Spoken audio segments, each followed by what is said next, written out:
Welcome to the Mondo Weiss podcast. I'm your host, Dave Reed. At Mondo Weiss, we cover the movements, activists, and policymakers who affect the struggle for freedom in Palestine. Mondo Weiss has been covering the No Tech for Apartheid movement for over a year now. In October 2021, hundreds of workers at Google and Amazon published an open letter in The Guardian condemning Project Nimbus, a billion-dollar contract between the two tech companies and the Israeli government. The deal helps provide cloud services to the Israeli Defense Forces.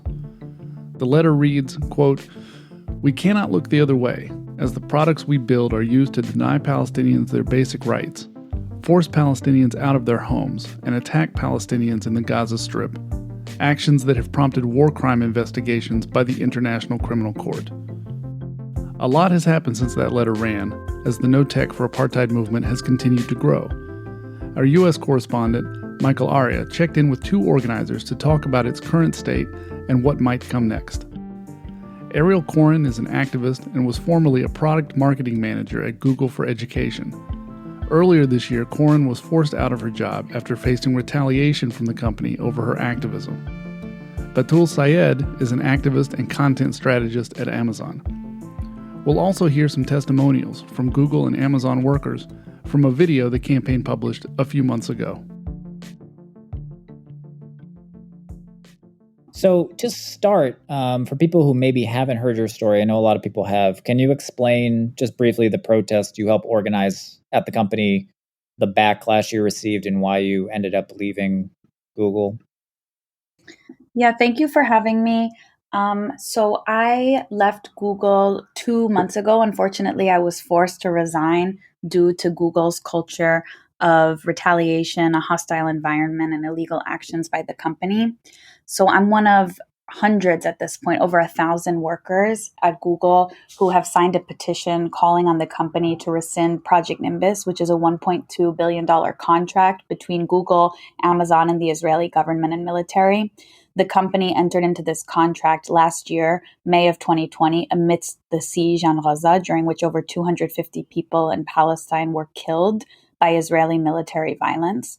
And the company intentionally withheld information and has continued to withhold information from the public regarding the nature of Project Nimbus, the nature of this contract. But what we know about Project Nimbus is that through this contract, Google and Amazon are providing extremely powerful AI-fueled technology to an apartheid settler colonial entity that the contract actually stipulates that Google and Amazon have no right to regulate the way that the tools provided get used, meaning that they're expected to hand over powerful technology and wipe their hands of any sort of responsibility to regulate. We know that facial recognition use cases are being currently used by the Israeli government and military. We know that the contract also stipulates that Google and Amazon have no right to regulate which government agencies become beneficiaries of the tools. So an example is that the ILA, or the Israel Land Authority, is a beneficiary of the tool, and the ILA is the agency responsible for illegal settlement expansion.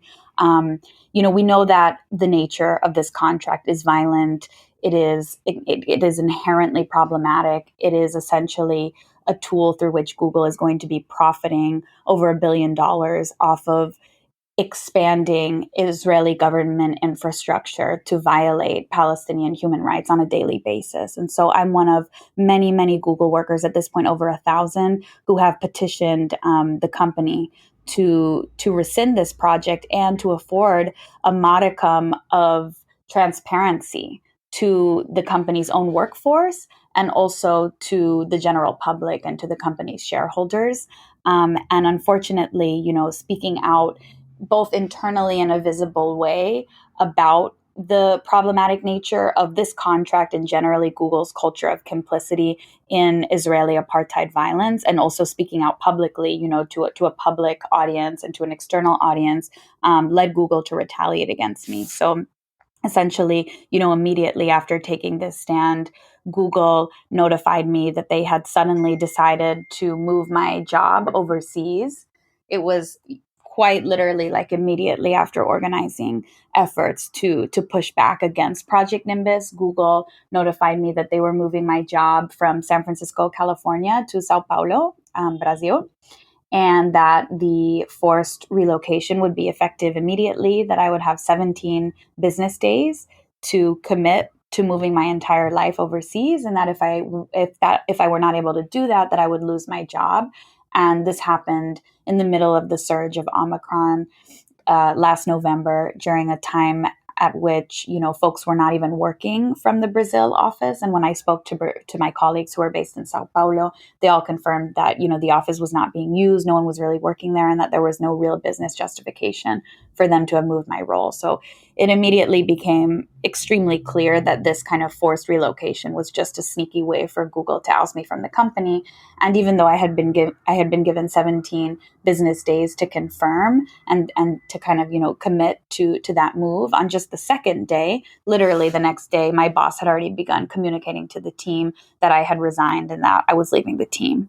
I think in recent years, partly in response to things like the Me Too movement and Black Lives Matter protests, we've seen companies change their policies or develop new ways to combat workplace discrimination. You wrote a Medium piece about one such effort at Google. There was an internal group called Jugglers, which was ostensibly created to combat discrimination. Can you explain how that group actually ended up operating? Yeah, so Jugglers, it stands for Jewish Googlers, and it's one of many such groups that are a part of the ERG system. So ERG, it means Employee Resource Group. And the ERG system is basically a series of different groups that are meant supposedly to create spaces to represent folks of a shared identity. So there are many such groups. Examples are like the Gayglers, which is like, gay Googlers or the LGBTQ folks within the company.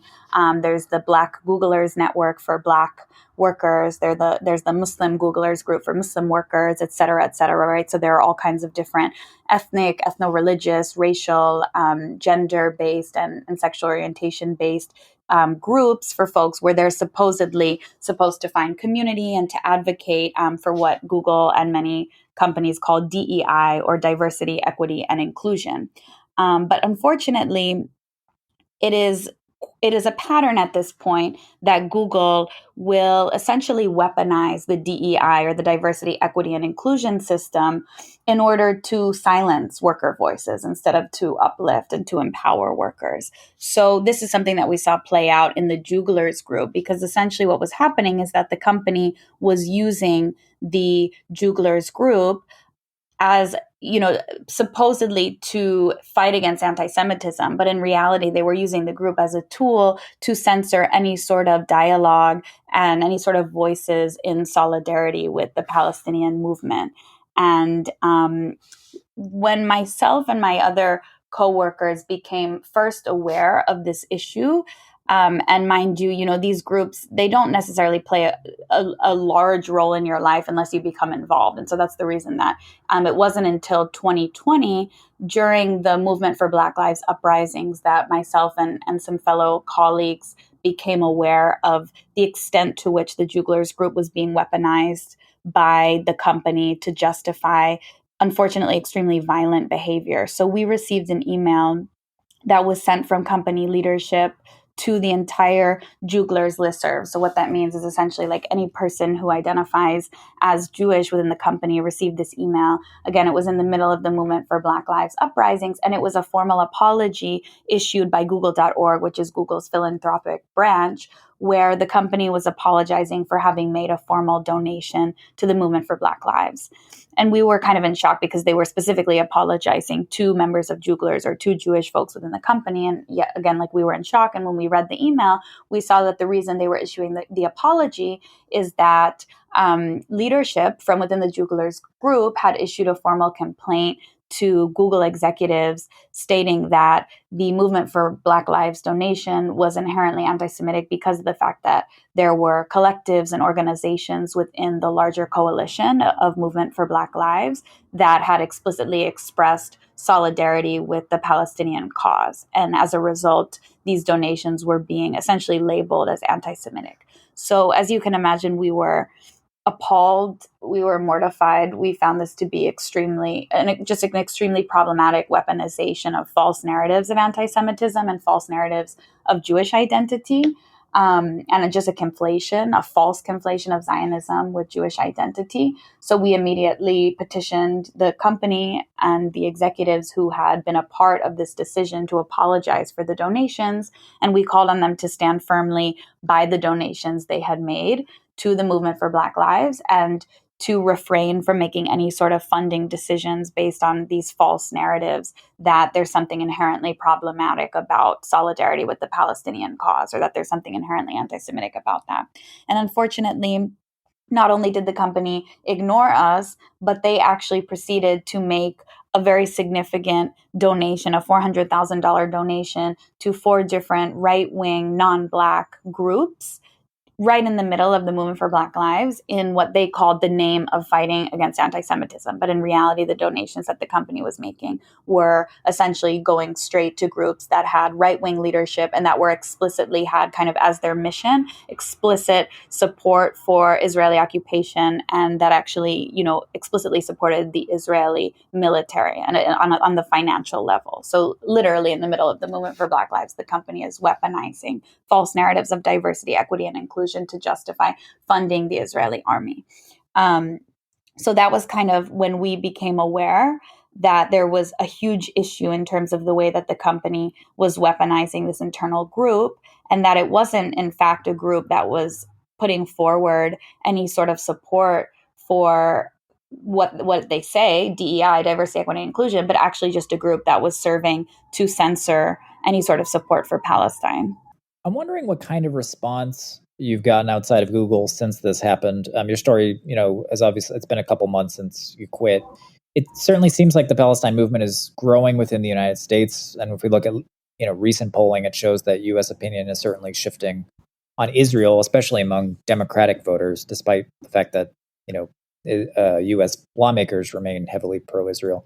What were your impressions of the public reaction to your situation and the public reaction to the movement? Yeah, well, I think the reaction is testament to the fact that my resigning, and I believe that I was forced, obviously, to leave the company, but my being ousted from the company was about something like a lot larger than just this one isolated case, right? It spoke to Google's larger culture of weaponizing diversity in order to silence any sort of support for Palestinian rights. It's indicative of, and this is something that we see play out across institutions, not just at Google, but when you see it playing out at Google, the world's largest search engine, which should be a source of, democratizing access to information, not censoring it, it becomes, it takes on kind of a heightened level of terrifying, really. And so I think the response was really indicative of the fact that people are seeing that this is not just one isolated case. This is countless experiences. And the week that I resigned, it was really important that 15 Google workers shared out anonymous testimonies about their experiences, not only witnessing Google profiting off of this billion-dollar contract with the Israeli military and government, but also their experiences of the many ways in which Google systemically silences and marginalizes Palestinian voices and folks who stand in solidarity with Palestinians within the company. So there were 15 workers, the majority of whom are Palestinian, and others who are Muslim and Arab and anti-Zionist Jewish allies to Palestinians who work at Google, sharing out their experiences. And they're horrifying experiences, and folks who work in this space, as horrifying as the testimonies were, are in many cases not surprised to read them, because it is a lot of the stuff that's being shared is very much, it's similar to stuff that we see play out across many different institutions. But there were folks who shared experiences of simply wearing traditional Palestinian clothing to work and literally being called into human resources and told that they're being divisive, told that they needed to remove their clothing, which is just such a clear, it's such clear discrimination on the basis of ethnic and national expression and identity, which is obviously against the law. There was a worker who shared their experience of just writing a message of support in their company bio that said, Palestine will be free. And as a result, they were actually called into HR. They were issued a formal warning. And after they continued to share out just really simple stuff, just news about what, stuff that is happening in Gaza, stuff that is happening in Palestine. They were once again called into HR, and ultimately their bonus was taken away. They were issued a performance deduction. There were just countless similar stories. There was one Palestinian friend and colleague who shared in their testimony, it's become completely impossible to express any sort of disagreement with the war waged on Palestinians without being called into HR with the threat of retaliation and the threat of being accused of anti-Semitism. So, again, there were so many different voices that came forward and shared this really systemic issue that we see playing out within Google. And it's not a coincidence, Google creating this culture where diversity is weaponized in such a way that any sort of either Palestinian voices or voices that express solidarity with Palestine are censored, is convenient because it helps Google ultimately to justify its business interests with Israel. And the protests that occurred the week following my resignation, I think, are further testament to the fact that there is extremely widespread, just immense support for the worker-led movement calling on Google to rescind Project Nimbus. The week after I resigned, there were hundreds and hundreds of workers and community organizers and community members who together in solidarity organized direct actions outside of the Google and Amazon offices in San Francisco, in New York, in Durham, North Carolina, and in Seattle, right? And so across these four different cities, there were hundreds and hundreds of workers. And I think, I would encourage folks to watch some of the videos of the activists and the many workers who spoke out publicly. One thing that Google has been really banking on has been scaring workers into silence. And I think when Google sought to oust me from the company, they were hoping clearly, right, that this wouldn't just be about getting rid of me, but really about sending a message to other folks that, to other workers that if you speak out, this could happen to you too. It was really clear that they were intending to create some sort of chilling and silencing effect.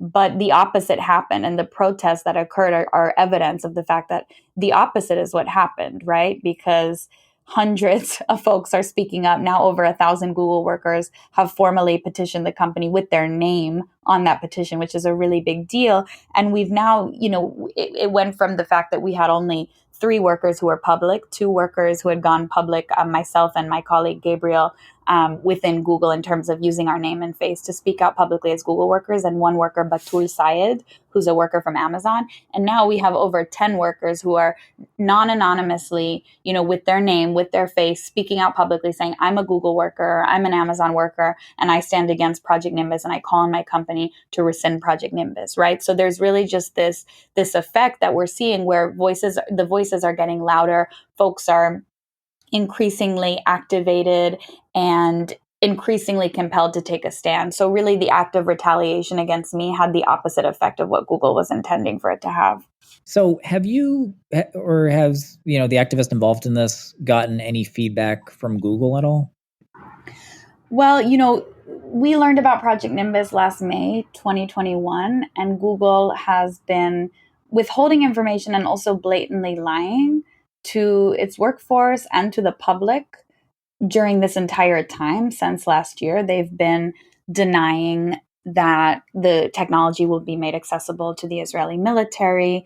They have said that, the worker organizers are, quote, misrepresenting the nature of the contract. So they've really been buckling down on an extremely dishonest representation of what Project Nimbus really is for the past year. And in response to pressures from the direct actions that occurred 2 months ago, Google finally admitted the truth after a year of lying, that the Israeli military will indeed have access to Google technology under Project Nimbus. And recent reporting based on internal Google materials actually confirms that Project Nimbus hands over artificial intelligence technology, including facial detection, automatic image categorization, object tracking, and even sentiment analysis, or, in other words, technology that's supposedly used to detect whether someone is lying or not, which is an extremely dangerous type of technology to be promising that you'll provide to a government that that upholds an apartheid system and that violates human rights and commits war crimes on a daily basis because of the fact that there actually is no evidence that Google technology has the actual capacity to accurately analyze sentiments and to accurately detect whether someone is lying. So that margin of error will, of course, be weaponized against Palestinian people. It really shows that worker organizing works because Google was not actually admitting any of this up until these direct actions that occurred a few weeks ago, right, a couple of months ago. And the other thing is that Google executives, in spite of having received, hundreds and hundreds of signatures of letters, of emails, we even successfully lobbied a congressperson to write to Google about this. In spite of all of this immense amount of escalating, there was even a shareholder proposal where shareholders expressed concern. Norway's largest pension fund actually came out with a public statement saying that they're reconsidering being a shareholder. So, there's just an immense amount of escalation and from all different sides, people who are expressing their deep concern. And the fact that Google finally put out a statement where they're admitting the truth, A, and B, Sundar Pichai, Google's CEO, finally addressed Project Nimbus in a company-wide meeting. Of course, he did not really address Project Nimbus in a way that is satisfactory, but it is the first time that Project Nimbus has been brought up in a company-wide meeting, and that's clearly in response to worker organizing. It shows us, it's testament to the fact that worker organizing, it does work. Right? It does serve an important purpose, and that workers have an incredibly important role and responsibility to play. And finally, if people want to become involved in this fight, I'm wondering where you would direct them. And connected to that, kind of a two-part question. I'm wondering if you had any advice for people who are working in tech that might know that the company they work for is connected to human rights violations or potentially connected to human rights abuses. Obviously, situations like yours where there's retaliation might deter people from taking action. So just wondering what you'd say to people in that situation. Yeah, definitely. I want to quote a former Google worker, Alex Hanna, who is a former Google worker and now works at the Distributed AI Research Institute, who spoke at our protests and was formerly also a member of the Arab ERG space within Google, and so had kind of witnessed a lot of these issues playing out while she was a Google worker. And what she shared is that workers are kind of the last bulwark against big tech's most violent and most dangerous abuses of power, of resources, the most violent abuses in which they're complicit against human rights, right? So as workers and as tech workers, if you are a tech worker, if you're a worker in one of these companies, if you're a worker at Google or at Amazon or any really of these companies, you have such immense power right now to use your voice and to organize in solidarity with your coworkers and to call on your company to behave in an accountable way. It is a protected labor right that you have.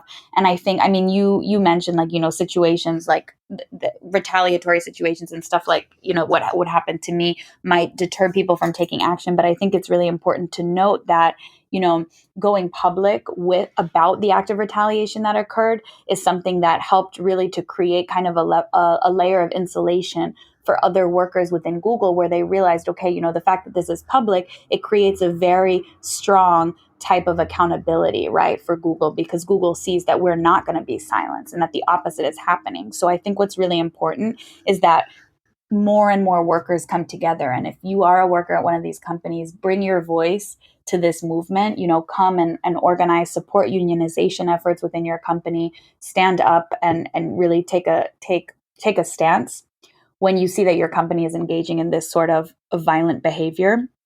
And in terms of where folks could be directed, if you want to support the No Tech for Apartheid campaign and get involved in calling on Google and Amazon to end their complicity in Israeli apartheid and settler colonial violence, you can go to notechforapartheid.com, which is a campaign website. No Tech for Apartheid is a civil society campaign that was started by Empower and Jewish Voice for Peace and Hamla and the Palestine Legal Center and many other civil society organizations that organized a campaign in order to support the workers at Google and Amazon who are organizing. And it's an extremely powerful campaign that has over 40,000 supporters at this point. So going onto the website and adding your name to the petition and reading about ways you can get involved in both digital and virtual actions, in addition to future direct actions that will take place in person in different locations coming soon. That would be incredible. One other thing that I think is really important is, again, Google is banking on the silence of, being able to silence its workforce, and particularly silencing Palestinian and allied voices who speak out about Google's abuses against Palestinians and Google's complicity in really profiting off of Israeli settler colonial apartheid violence. So sharing and amplifying the stories of Palestinian Google workers who are really bravely sharing out their stories, even in the face of immense, threats of retaliation. And really, it's a compounded threat, right? Because there's the threat of retaliation at the hands of Google, but also at the hands of the Israeli government. And, so folks are taking really immense risks. So I would highly encourage folks to listen to, read the stories that Palestinian Google workers have bravely shared. You can visit those stories at bit.ly/Google-voices. And, sharing them out, amplifying them, I think is really, really important because, again, silencing those voices is one of Google's most important tools. And I think there's a really clear reason why Google has felt so threatened as a result of these stories being shared. Ariel, thanks so much for joining us on the podcast. I appreciate it. Of course. Thank you.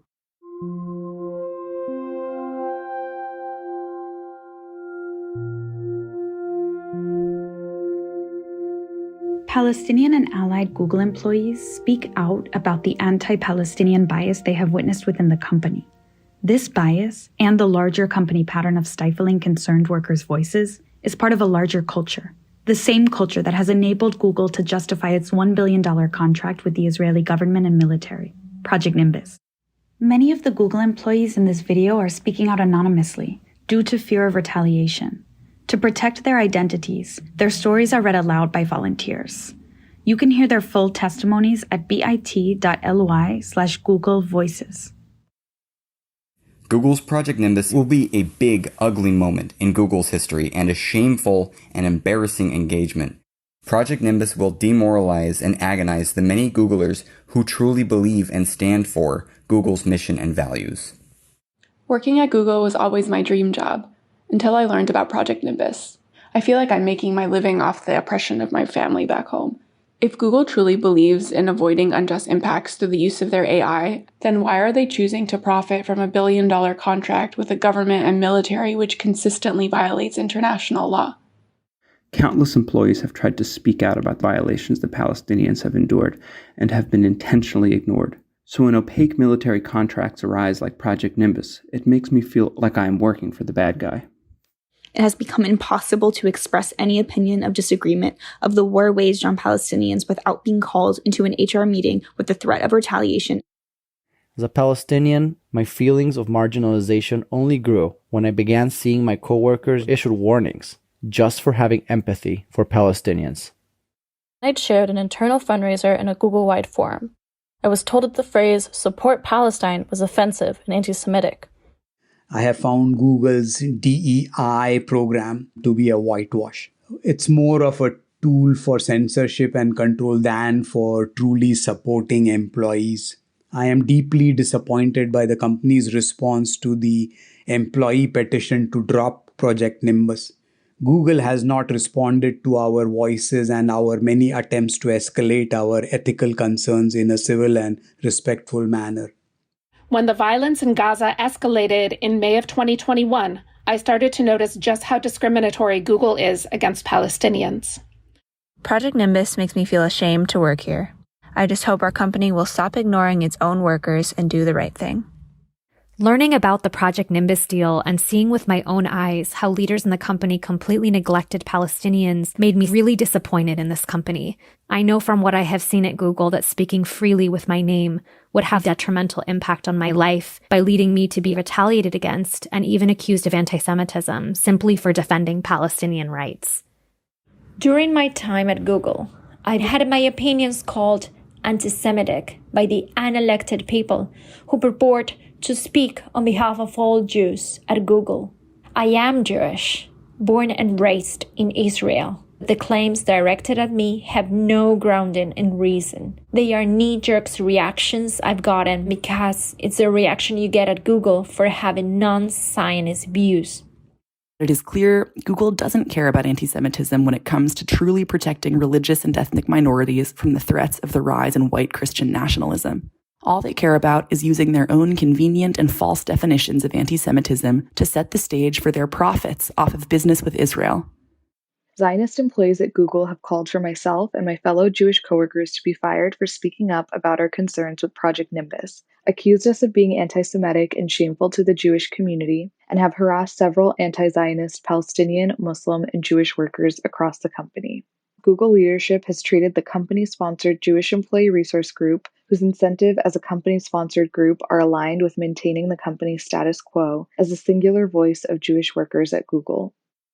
We need to ask ourselves, do we want to give the nationalist armies of the world our technology, or do we need to stand by the original theory behind Google, that we can make money without doing evil? Where is the morality? I do not support Google's role in Project Nimbus.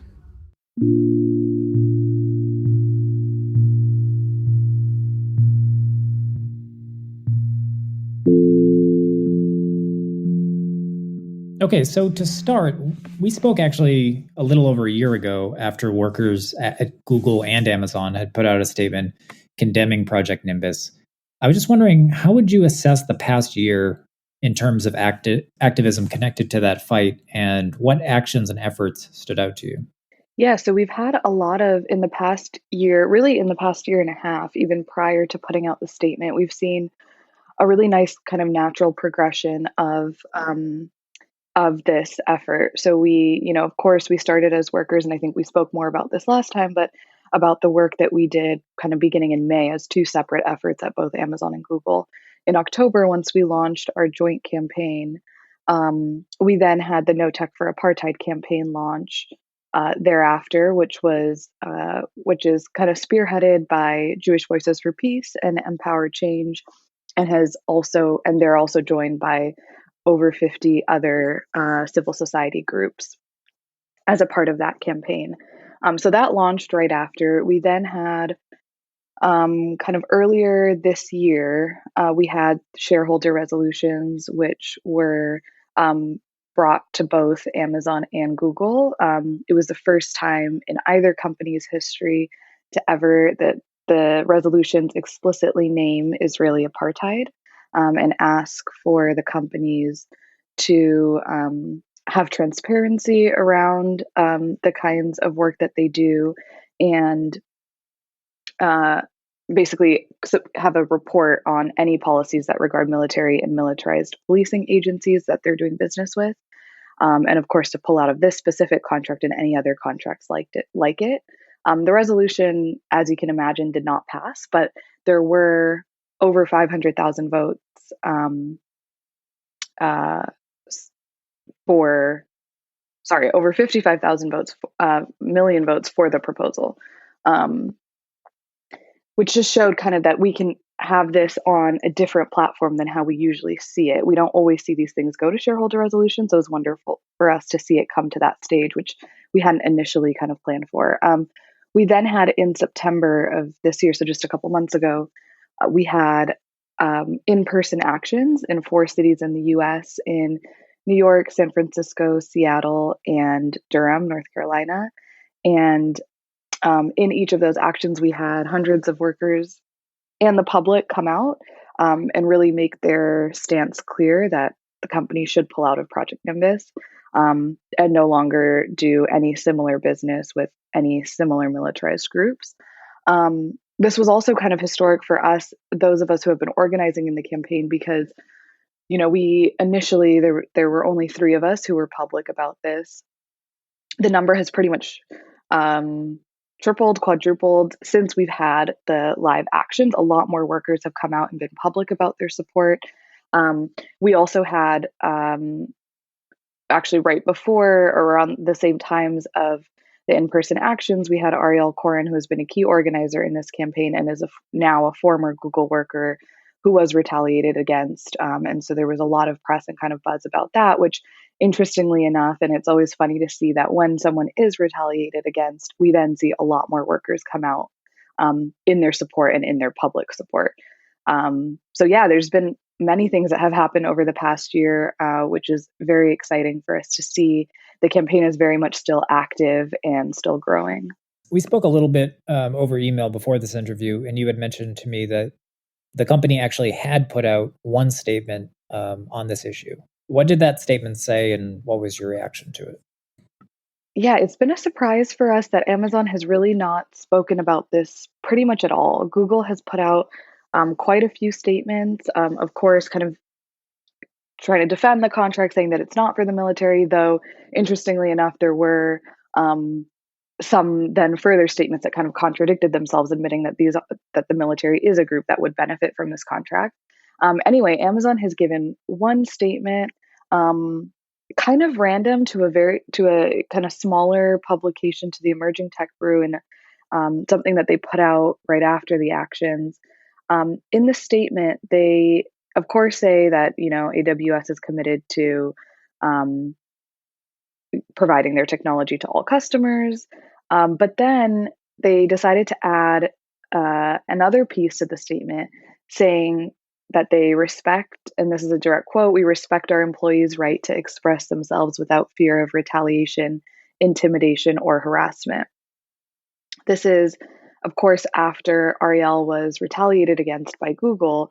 It kind of raises the question as to, of course, we know that a lot of this is just PR for these companies, but and Amazon having, of course, been mainly in hot water about retaliating against workers for a multitude of different situations in the past, we kind of had assumptions that perhaps Amazon would be the first to retaliate if a company were to retaliate. They decided to put out this statement, which of course is good to see as a worker who is still at Amazon, that this is what they've chosen to say. Who knows if it's just lip service, yet to be seen, really. But it's interesting that that's kind of all that they spoke about in their statement. They really didn't actually address the contract whatsoever. I was looking at the Amazon website before we spoke, and there's this section, an entire section, pretty large on there, called How Amazon is Assisting Ukraine, which I found pretty surprising. It details all these donations that the company has made to the country, explains how it cut off shipments and video access to Russia. Can you talk about the disconnect there between those actions and the company's support for Israel? The disconnect and the hypocrisy that we see in the company's reaction to many things is honestly what started a lot of these conversations. And this was a big part of even this entire campaign. So when we first, in May of 2021, when the conversation was first starting amongst workers, a lot of it was around, why hasn't the company said anything, given that they've said things in many other instances. And of course, this is before the Ukraine situation, where it then was even escalated to a different degree of what they've ever done in the past. But there was no mention of any messages of support, essentially, which is, oftentimes what they do. It's not to this degree of what they've done with Ukraine, where they've cut off business and sending donations and things like that, but they'll at least offer a message of support to affected employees, things like that. We didn't see any of that. We also, similarly, like in the case, kind of different, but in the case of like what was happening in Afghanistan recently, again, we didn't see that same kind of messaging or opportunities for even if the company's not donating, but sending resources for workers to donate, things like that. It really is, it's a extremely clear difference in the way that that people are viewed and treated by the companies. We know that there's been different policies, of course, that by the companies, whether it be in the warehouses themselves, whether it be where the warehouses are placed, contracts with ICE, this contract that shows that there's a disproportionate negative effect on Black and brown people. And I think this is another example of who is being affected really impacts the way that the company reacts. And in this situation as well, like we see that with Ukraine, it's almost, if a company didn't react to Ukraine, how dare they?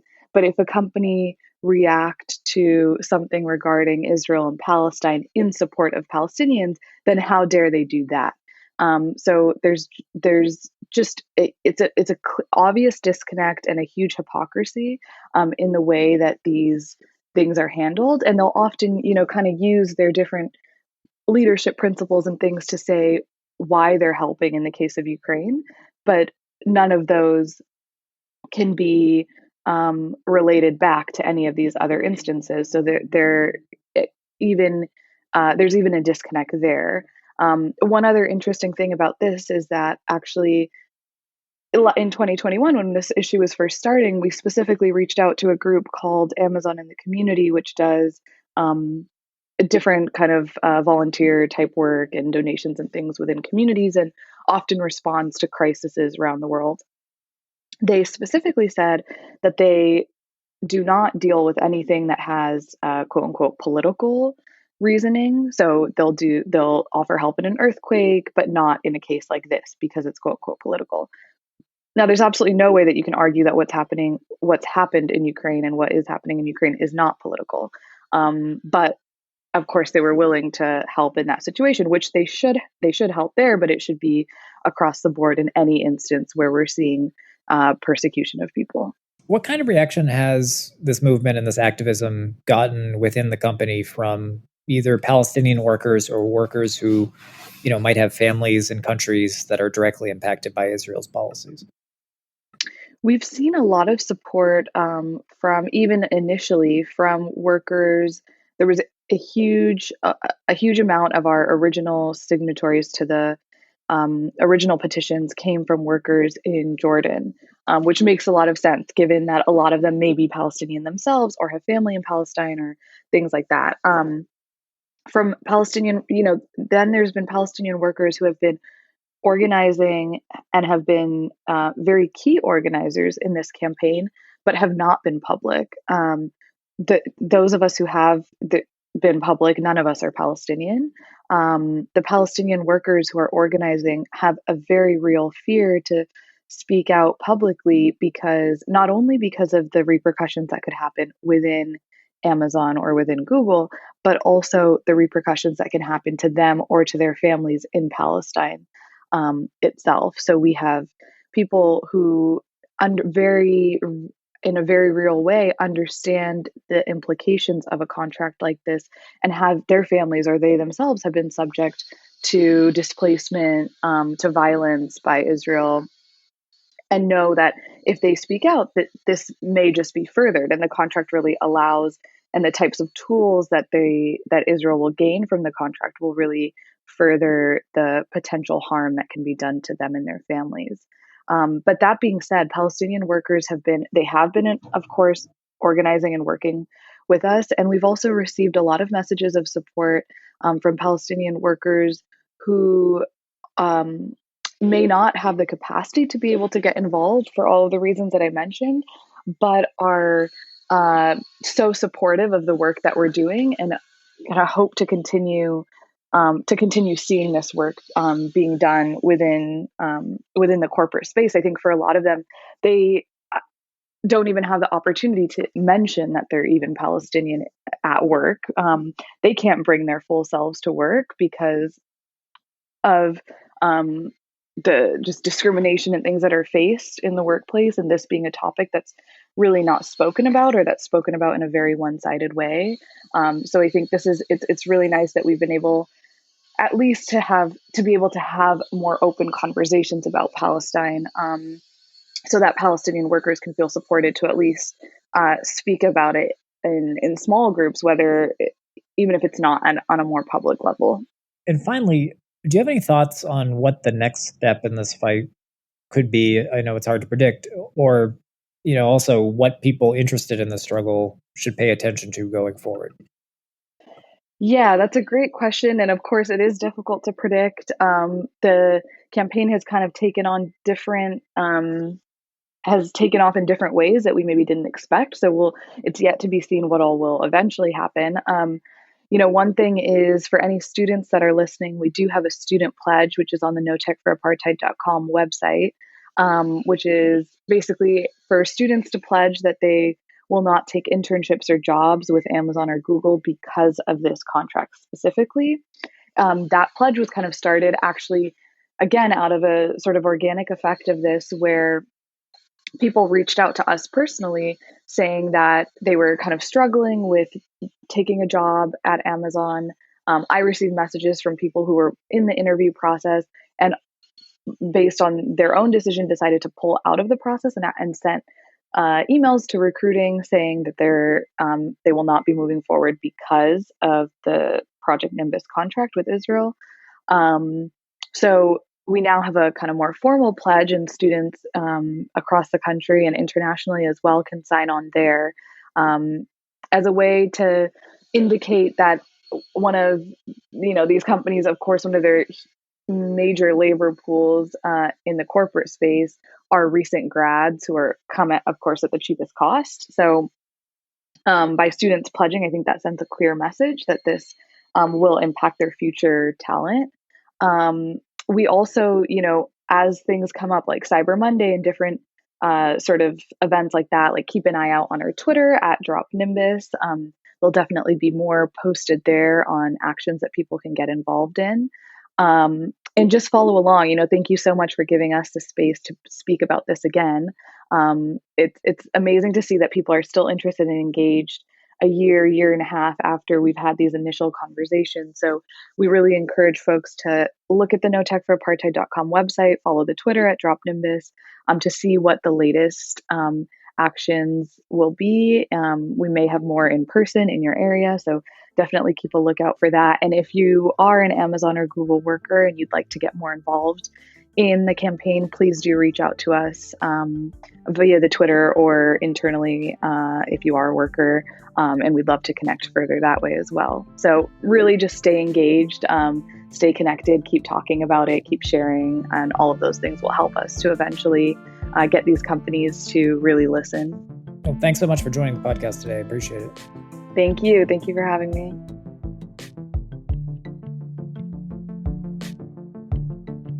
Thanks for listening to our show. Visit our site to sign up for free daily and weekly newsletters on Palestine, Israel, and related U.S. politics. If you're enjoying our podcast, please consider becoming a donor by visiting mondoweiss.net/donate. Mondoweiss is a nonprofit publication, and every donation of any amount helps sustain our work. Don't forget to subscribe to this podcast wherever you listen, and please leave a rating and review to help other listeners find our show.